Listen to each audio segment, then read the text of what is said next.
Church bishops are thought of as men of peace, but tonight we have a story of one bishop who stands convicted of disturbing the peace, but promises to fight on against the charges. It's a battle that pits a church in Phoenix against some of its neighbors, who got sick and tired of hearing constant church bells. As Dan Harris reports, the case is heading to a higher court. This fight, which pits religious freedom against the freedom to be comfortable in one's own home, started in March of 2008 on Palm Sunday. The Cathedral of Christ the King, which had just opened in its new location in Phoenix, started playing a recording of church bells every half hour, every day, from morning to night. To me, it's one of the ways we express praise and worship to God. To neighbors, it was a rude shock. I didn't know where it came from. I mean, you know, all of a sudden, 6 o'clock in the morning. It was loud enough to wake you up through these windows? They're dual pane windows, you bet. After calling the cops, they had a heated meeting with Bishop Rick Painter, who offered to reduce the ringing to once an hour. There is a biblical injunction to love thy neighbor. Right.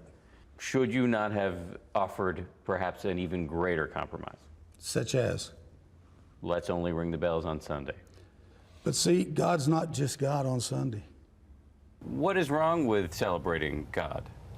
Celebrate, they can celebrate anything they want to, just don't make us celebrate. We all celebrate God, but we don't disturb our neighbors doing it. I can't imagine God in heaven would look down on that and think, that's a good thing to do to your neighbors. Perhaps inevitably, the case landed in court, where the judge sided with the neighbors. She ordered the bells silenced, except for Sundays. And for the first time anyone can remember, a religious leader was convicted of disturbing the peace, a misdemeanor, for ringing church bells. Were you surprised that you were convicted of a crime here? I was surprised I was charged with a crime, and now I'm a criminal. Bishop Painter is now not only appealing his criminal conviction, but he's also suing the city of Phoenix in federal court, arguing that the noise ordinance here unconstitutionally stifles his church's right to religious expression.